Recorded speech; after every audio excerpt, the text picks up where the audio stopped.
Number 10. The worms inside giant ground sloths. Parasites preserved in ancient dung in the dry caves of the American Southwest. There are places where the Ice Age did not disappear completely. Beneath layers of dust and stone lie beds of ancient dung, packed together by animals that once moved through desert canyons, as some of the largest herbivores on the continent. These were ground sloths, not the slow tree. Climbing animals people know today, but shaggy giants with heavy claws and bodies built for a harsh Pleistocene world. The Shasta ground sloth, Nothrotheriops shastensis, could approach the size of a large ox. Farther south, relatives such as Mylodon and the enormous Megatherium pushed the same strange family toward scales closer to elephants. Yet inside creatures so large, smaller lives had already taken possession. At places such as Rampart Cave in the Grand Canyon and Gypsum Cave in Nevada, the desert preserved ground sloth coprolites for tens of thousands of years. The droppings are so well conserved that researchers can still identify plants these animals ate. But beneath that ordinary diet, microscopes revealed a darker record. Embedded inside the dung were parasite eggs, including forms interpreted as intestinal worms, traces of organisms that may have lived inside the digestive systems of the giants while they were alive. This is one of the few ways a prehistoric parasite can survive time. The worm itself was soft-bodied. Once its host died, it would almost certainly decay without leaving a fossil anyone could recognize. But eggs are built to endure long enough to pass from one host to another. Sealed inside dung that dried before it rotted, they became microscopic capsules of an infection older than any medical record.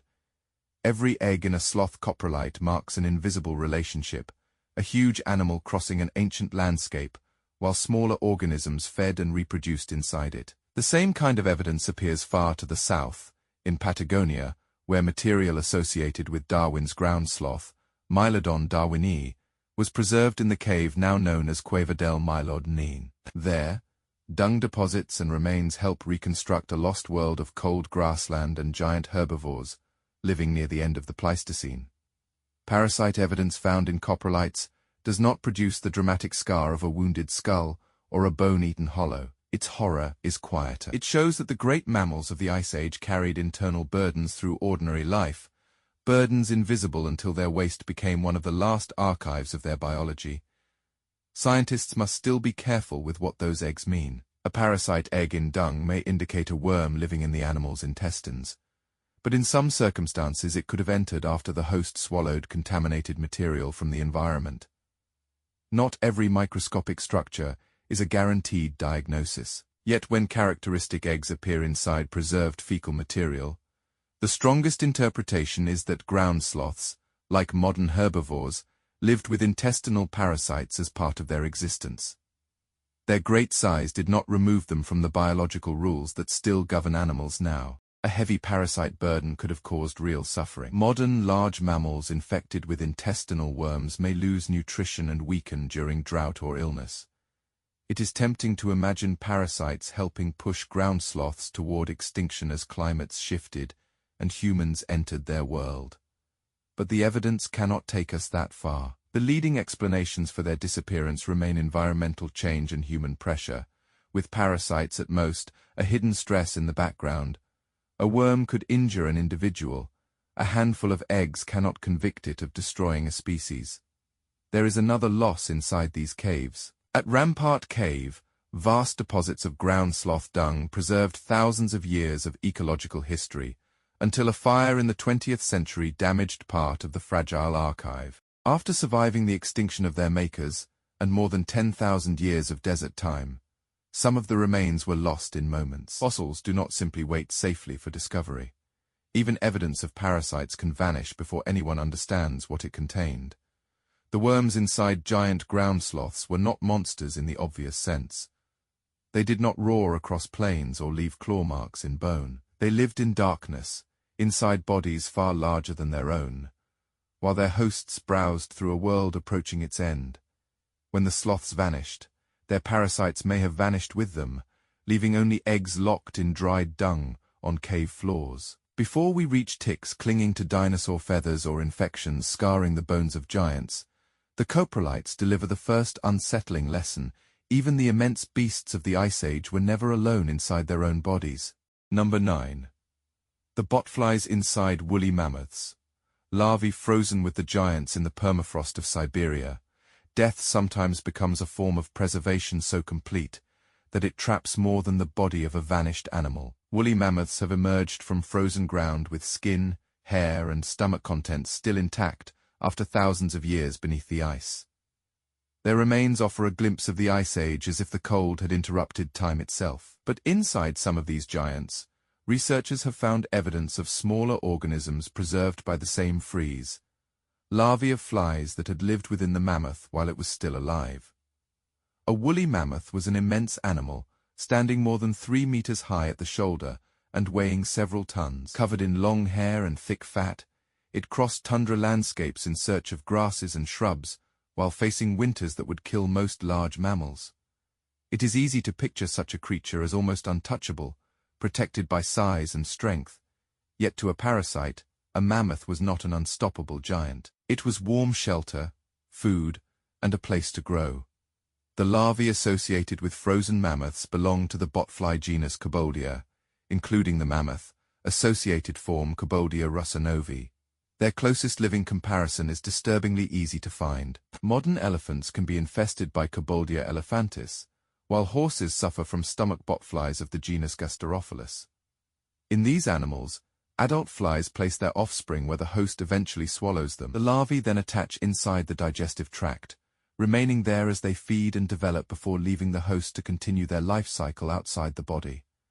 For a mammoth, this meant carrying living parasites in a place no grooming, tusk, or stampeding strength could reach. The animal could drive off wolves or defend a calf against predators, but it could not tear parasites away from the walls of its own stomach. Modern infestations in elephants and horses can cause irritation, lesions, and digestive distress, particularly when larvae become numerous. There is no reason to imagine a mammoth was spared the same discomfort. Deep inside its enormous body, an infestation could have been feeding while the animal continued walking across the frozen steppe. One of the most famous windows into this lost biology comes from mammoths recovered in Siberian permafrost, such as the Berezovka mammoth discovered in the early 20th century. Frozen remains could preserve food that had not yet completed digestion, showing plants consumed shortly before death. In the same protected internal world, parasite remains could survive as well. That is the strange gift of deep cold. It does not preserve only what looks magnificent to us. It freezes the mammoth and the organisms exploiting it together, host and parasite locked into the same final moment. This evidence changes how we imagine Ice Age giants. A museum skeleton reduces a mammoth to bones and tusks, a majestic symbol of a vanished world. A frozen body reveals something messier and more alive. It had gut contents, injuries, disease, and parasites. It was not simply an icon moving through snow. It was an ecosystem, carrying smaller creatures, whose existence depended on invading its body. The botfly larvae make the mammoth less mythical, but far more real. Scientists must remain cautious about how much suffering can be reconstructed from preserved larvae alone. Finding a parasite associated with a mammoth does not prove that it caused the animal's death, nor does it show that botflies drove mammoth populations toward extinction. The collapse of woolly mammoths is discussed through changing climate, shrinking habitat, and human pressure, not through a single hidden infestation. Parasites may have weakened individuals already facing hunger or harsh seasons, but the frozen evidence cannot turn that possibility into a verdict. There is, however, a disturbing continuity. Botflies did not vanish with the mammoths. Their relatives still live inside elephants and horses, following essentially the same strategy their ancient counterparts used against Ice Age giants. The host changes, the method survives. A parasite that once grew within a mammoth did not need the mammoth forever. Evolution had already built a way of life capable of moving onward through other large bodies. As thawing permafrost exposes more mammoth remains, it reveals not only the giants people hope to see, but the smaller worlds frozen with them. Each carcass can contain traces of a final meal, an infection, or a parasite that would otherwise have disappeared without a fossil. How to fossil? The mammoth may dominate the scene, enormous and covered in ancient hair. But inside it lies a quieter horror. Larvae preserved where they once fed, proving that even on the frozen plains of the Ice Age, the greatest beasts could be used as living chambers by creatures they could never escape. Number 8. The oldest tapeworm eggs. A parasite hidden in 270 million year-old dung before the first dinosaur ever walked across the earth. Something was already living inside vertebrate bodies and stealing nourishment from within. The evidence did not come from a skeleton, a bite mark, or a creature preserved in amber. It came from a far less glamorous object, a spiral piece of fossilized dung, buried in southern Brazil for approximately 270 million years. Inside that coprolite, researchers found what they interpreted as the oldest known tapeworm eggs ever recovered. The specimen came from the Rio do Rasto Formation in the Paran Basin, a record of the Permian world that existed before the greatest mass extinction in Earth's history. The dung had a distinctive spiral form, the kind produced by animals with spiral valves in their intestines, most likely a shark or a closely related fish. It belonged to an ancient aquatic predator, living in a world almost entirely unfamiliar to us today. Yet one detail of its biology would still be recognizable now: it carried internal parasites. When scientists prepared thin sections of the coprolite and examined them under magnification, they discovered a concentrated cluster of small oval structures. There were dozens of them, tightly gathered inside what had once passed through the animal's gut. Their form and arrangement led the research team to identify them as tapeworm eggs. A parasite that should have vanished without trace had left part of its next generation sealed inside waste, and that waste became stone. The discovery was extraordinary because tapeworms are almost designed to disappear from fossil history. Their bodies are soft, flattened, and delicate. They possess no bones, teeth, or hard shells likely to fossilize after death. A tapeworm living inside an ancient fish could complete its entire existence unseen, then decay along with the body it exploited.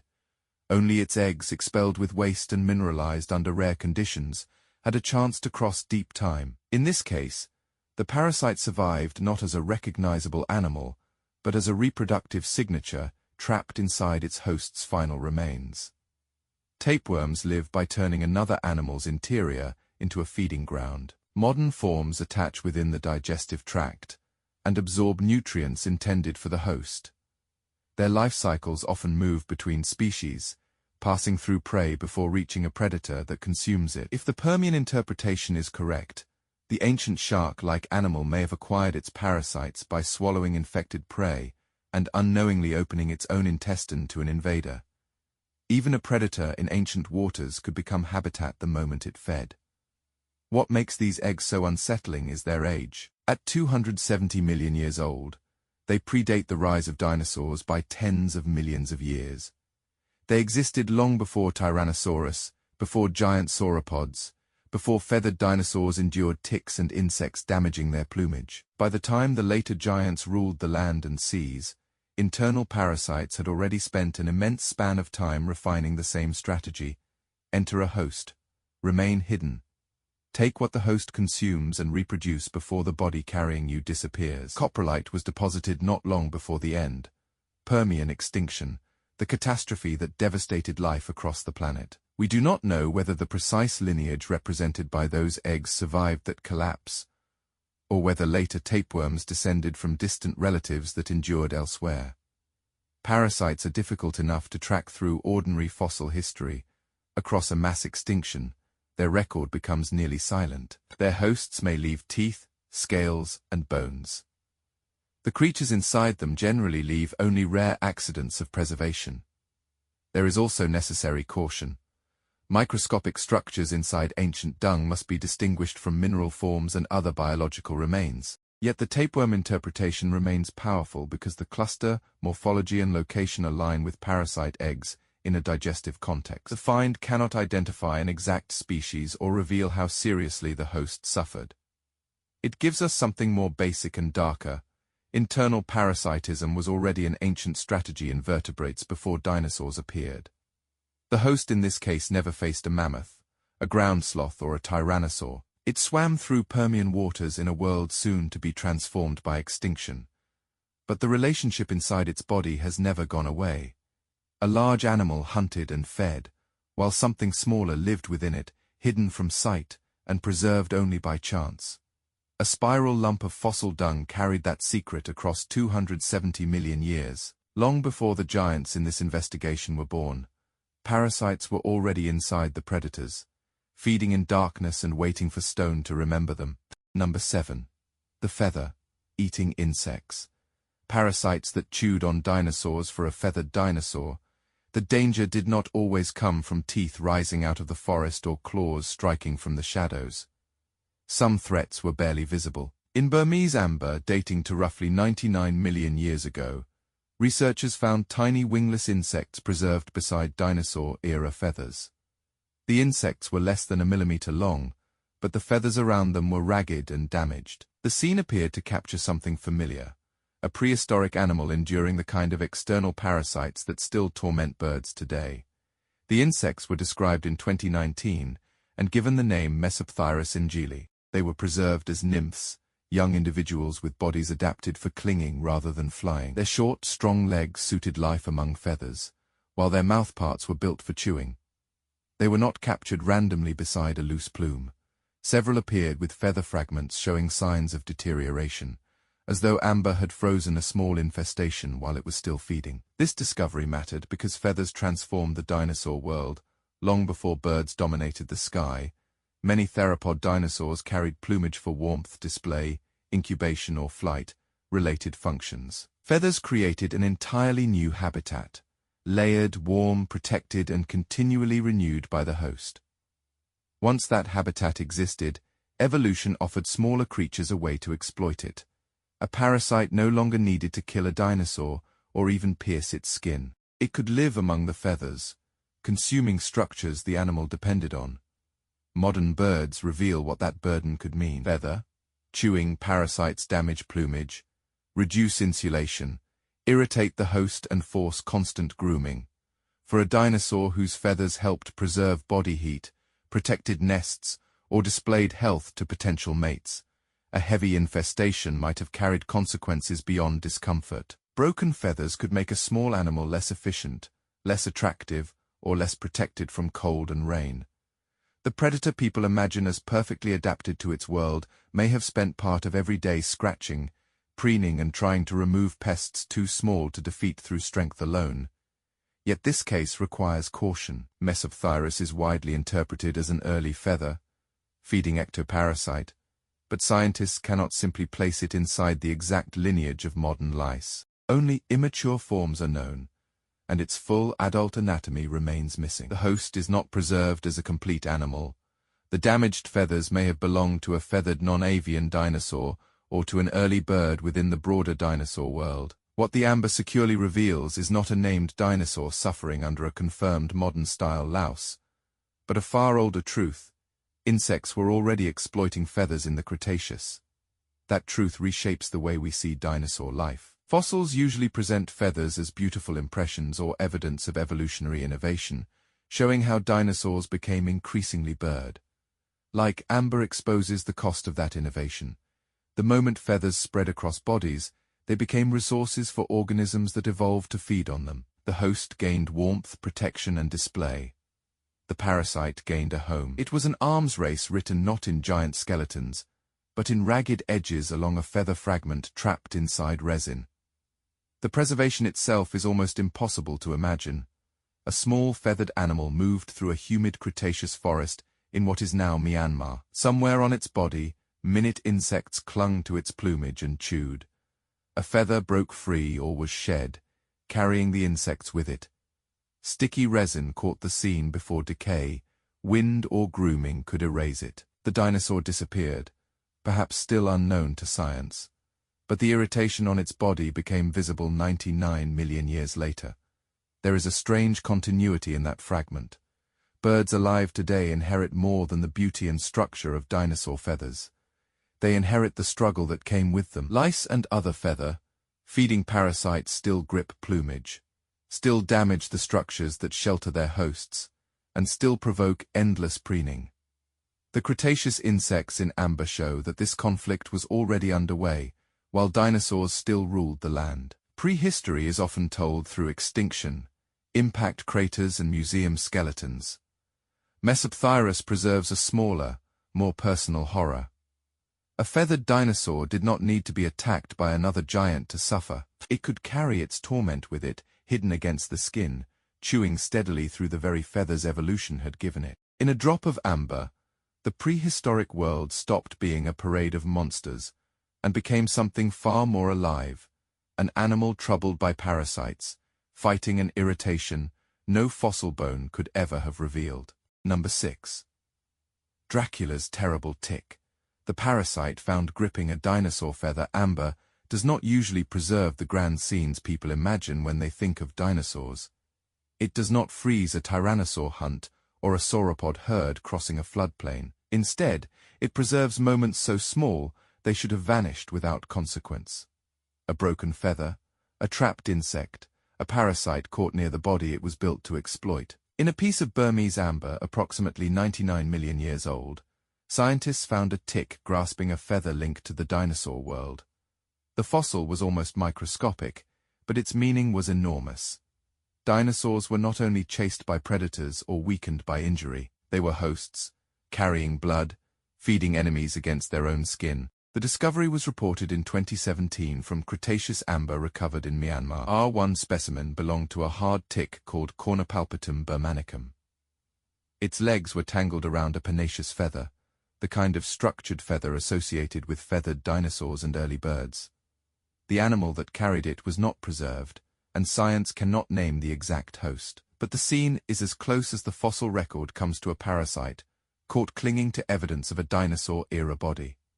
Resin fell, hardened, and transformed a moment of irritation into one of the most direct records of parasitism from the age of dinosaurs. The same study revealed an even stranger tick, a newly named species called Deinocraton draculae, meaning Dracula's terrible tick. One specimen was swollen to many times its ordinary size.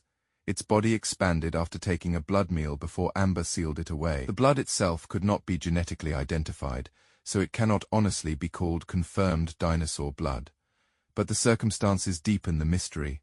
Other Deinocraton ticks were found with tiny hairs attached to their bodies, hairs identified as belonging to domestic beetle larvae. Relatives of these beetles live among dry organic remains, feathers and nesting debris.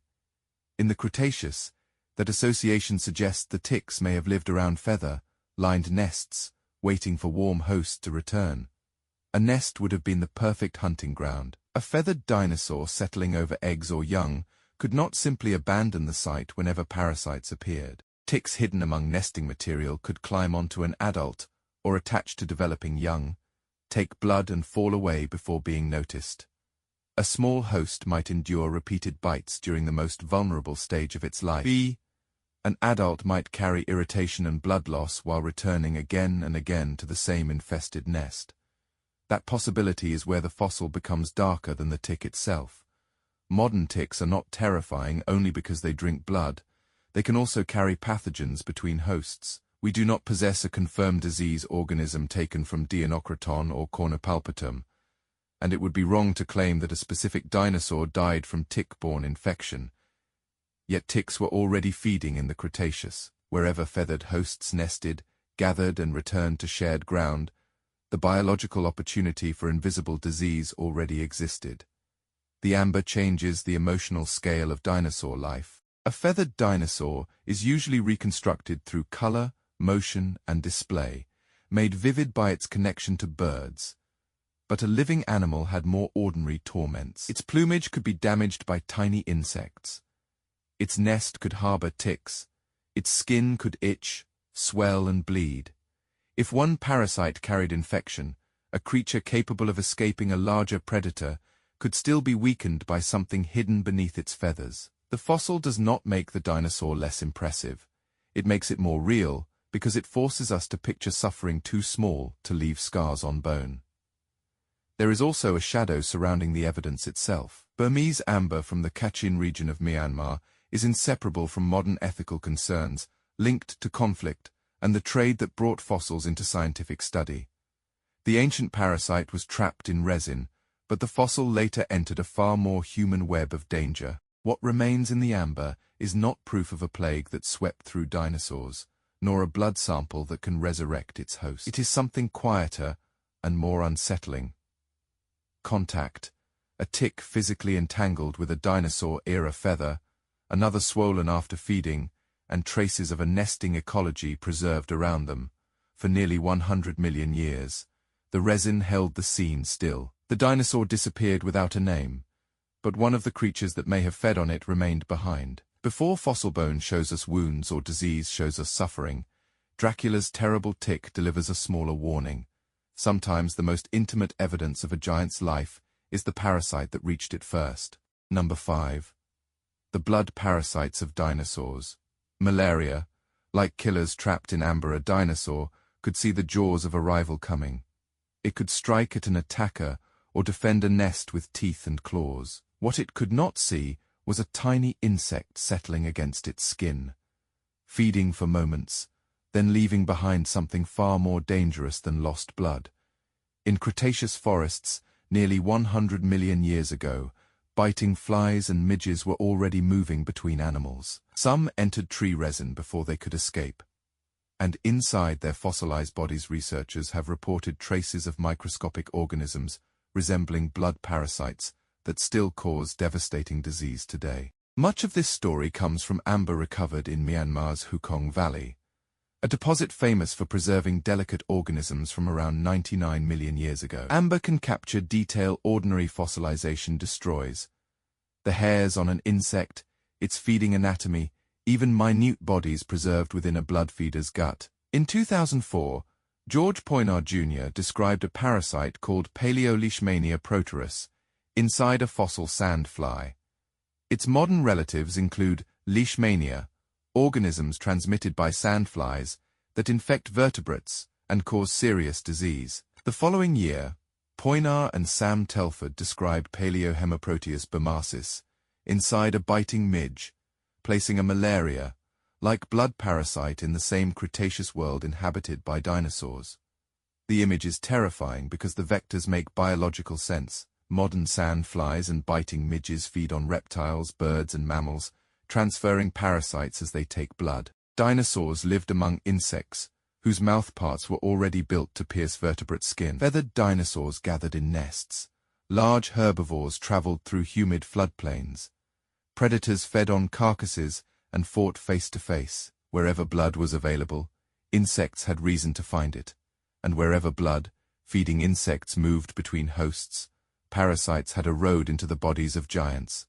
If dinosaurs were infected by organisms related to these Cretaceous parasites, the symptoms may have been grimly familiar. Blood parasites can bring fever, weakness, and anemia. Leishmania, like organisms in living animals, can damage tissues and exhaust an immune system over time.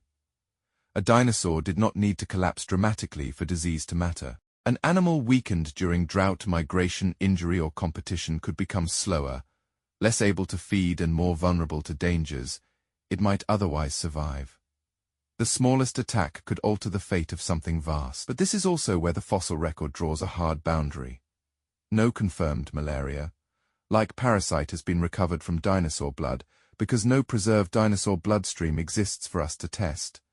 The parasite fossils were found inside insects, not dinosaur tissue. We know that blood-feeding vectors existed.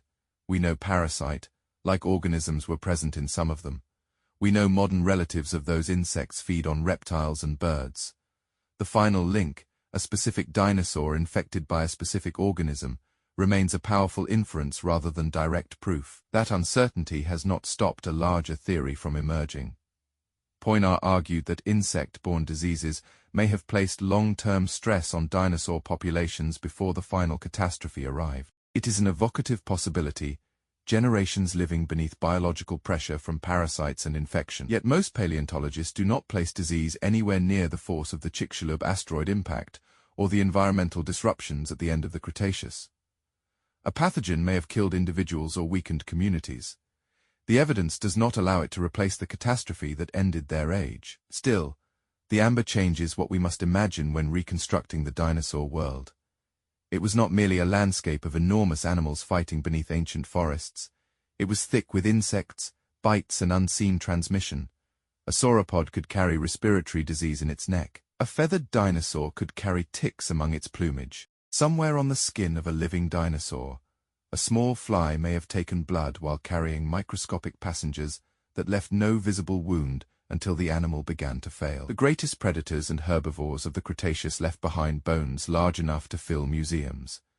Their possible blood parasites survived only through a smaller accident, insects sealed in golden resin with something inside them that should have disappeared forever. We cannot name the dinosaur victim or diagnose the fever it may have suffered, but the amber preserves the possibility that the dinosaur age was haunted by diseases as intimate and invisible as those afflicting animals now. The giants ruled the world in size, yet beneath their skin. A war may already have been underway that no skeleton was meant to remember. Number 4. The bone. Eating worms. The parasites that erased marine reptile fossils. A plesiosaur dies in a Cretaceous sea. Its long body sinks through dark water, past scavengers drawn by decay, until it settles on the sea floor. In life, this animal may have stretched more than 10 meters, a powerful marine reptile built to move through ancient oceans. In death, its size becomes something else. It becomes food, not only for creatures that tear flesh from the outside, but for organisms capable of entering the skeleton itself and hollowing it away before stone can preserve it. Those organisms are associated with a group known today as Osedax, meaning bone devourer. Living Osedax worms were first discovered on whale carcasses in the deep ocean, where their biology seemed almost impossible. Adult females do not possess a normal mouth or gut. Instead, they send root-like tissues into bone, working with symbiotic bacteria that help release the collagen and fats trapped within it. The worm penetrates the mineral structure and turns a skeleton into a hidden feeding ground.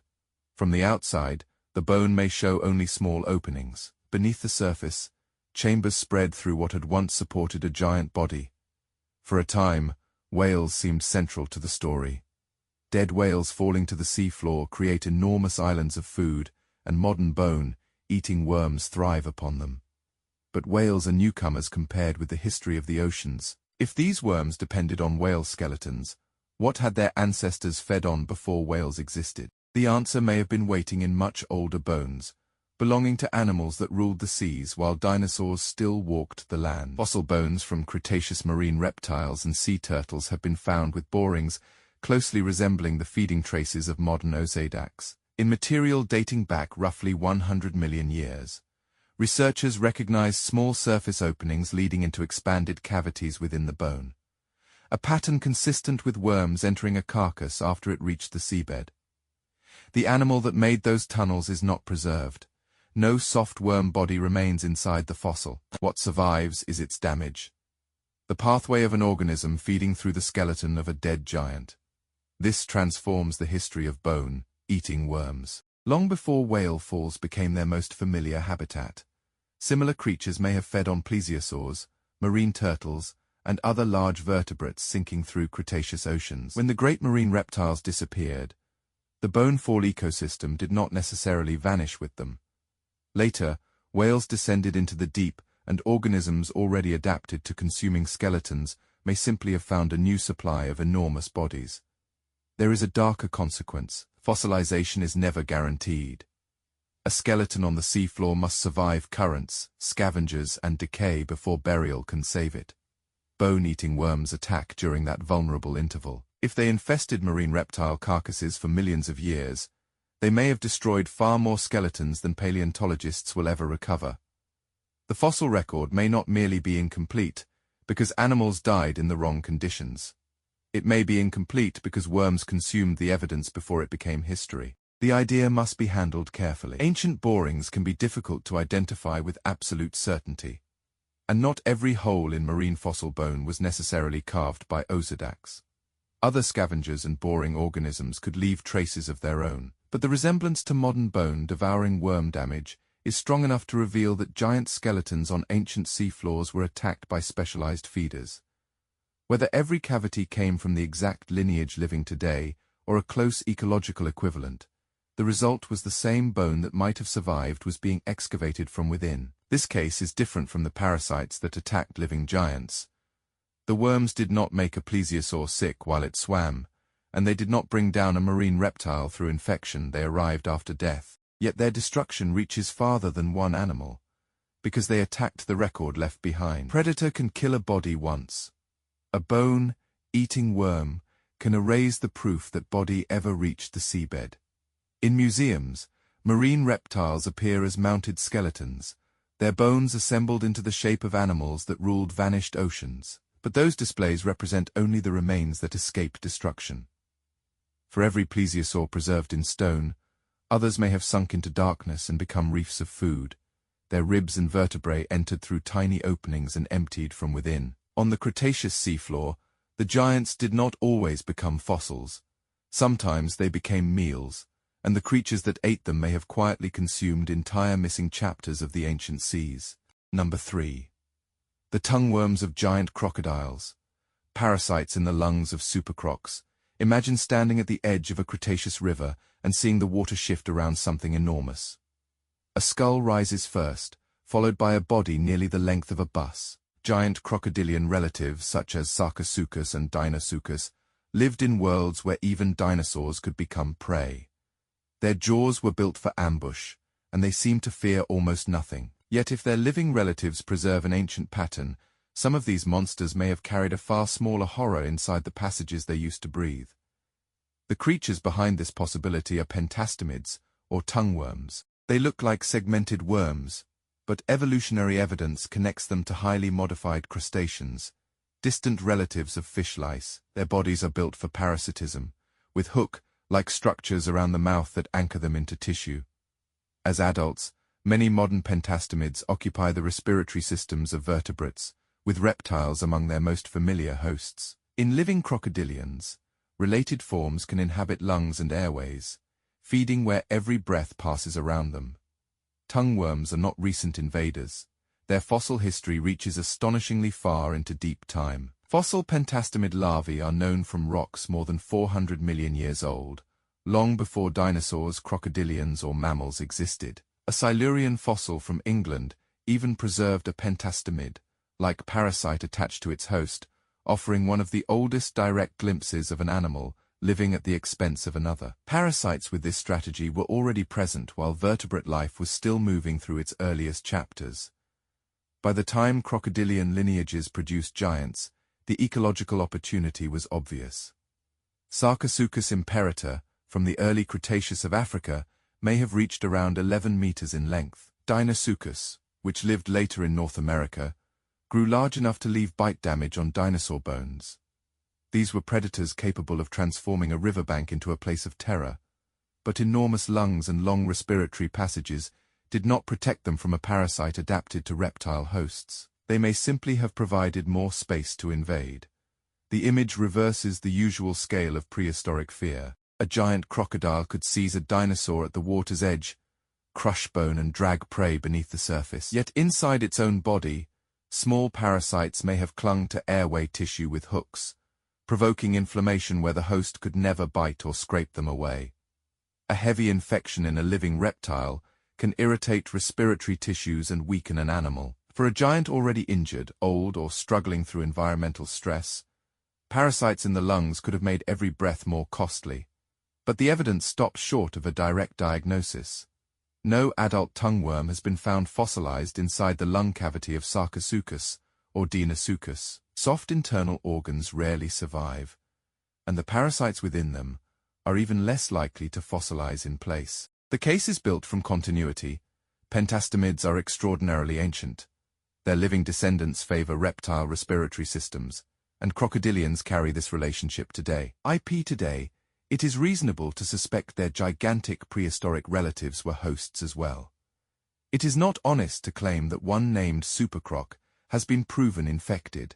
That uncertainty makes the possibility more disturbing, not less. Bone can reveal bite wounds, and armor can preserve the shape of a predator.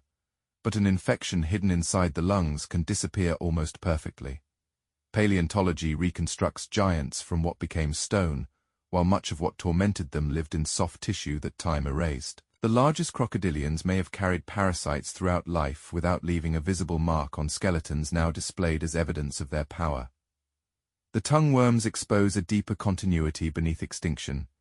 Dinosaurs vanished, rivers changed, and ecosystems collapsed. Yet the parasitic strategy endured. Modern crocodiles still carry organisms that occupy their airways, heirs to a relationship older than the giants. Hosts rise to terrifying size and vanish again. Parasites need only find the next body offering the same hidden refuge. The supercrocs are remembered for their jaws, because jaws fossilize and leave scars on other animals. The possible creatures in their lungs are remembered only through inference, through a living pattern reaching backward into the dark. Somewhere in a Cretaceous river, a crocodilian large enough to threaten dinosaurs may have surfaced for air while something small, hooked and ancient occupied the breath inside it. For a predator built to rule the water, there may have been no enemy more unreachable than the one already living in its lungs. Number 2. Sue the T-Rex. The parasite that may have scarred the tyrant king there are few prehistoric animals that seem less vulnerable than Tyrannosaurus rex. Its skull absorbed forces capable of breaking bone, its teeth could crush through prey, and its size turned most animals in its ecosystem into something to fear. Among all known specimens, none is more famous than Sue, the famous T-Rex skeleton displayed at Chicago's Field Museum. Yet on the lower jaw of this tyrant are marks that forced scientists to imagine an enemy more intimate than any rival dinosaur, smooth-edged holes that may have been carved by disease from inside the mouth. For years, lesions like these were often explained as the consequences of violence. Tyrannosaurs bit one another, leaving injuries during fights or feeding disputes. Sue's damaged mandible could have seemed like another record of that brutal life, but the holes did not look exactly like ordinary bite injuries. They were rounded, relatively smooth, and distributed in a pattern suggesting tissue destroyed by infection, rather than simply punctured by teeth. In 2009, researchers proposed a diagnosis connecting the most feared land predator of the Cretaceous to a disease familiar in birds alive today.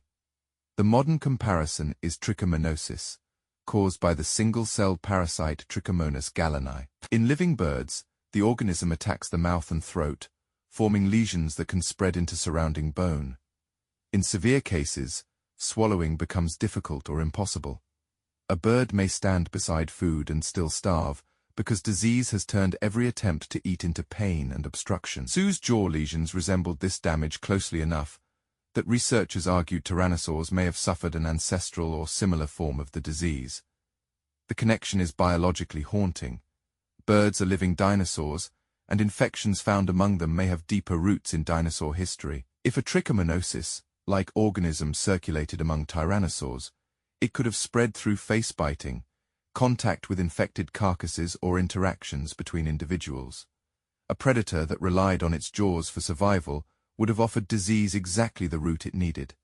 Imagine the consequences for Sue. A full-grown T-Rex required enormous amounts of meat, and its survival depended on a mouth capable of seizing, tearing, and swallowing. If lesions grew in the throat and eroded the jaw, feeding could become steadily harder. The animal might still have the strength to kill or scavenge, yet be unable to consume enough food without agony. Its enormous body, once an advantage, would become a burden demanding calories the diseased mouth could no longer provide. The end, if the infection became severe, would not be a glorious battle, but weakness and starvation. The proposal gained force when comparable jaw lesions were recognized in several tyrannosaur specimens.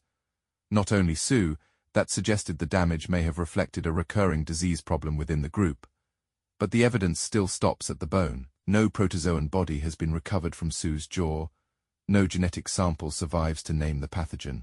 Bone lesions can have more than one cause, and alternative interpretations remain possible, including bacterial infection or injuries altered by healing. The fossil preserves suffering. It does not preserve the attacker beside it. That uncertainty is why dinosaur disease is so difficult to reconstruct. A broken tooth or a healed bite can announce violence clearly. A microscopic parasite destroying soft tissue leaves little behind unless the damage reaches bone. By the time a skeleton fossilizes, the infected flesh, swollen throat, and living organism are gone. Scientists are left comparing ancient scars with modern illness, and asking whether the same biological nightmare existed more than 60 million years ago.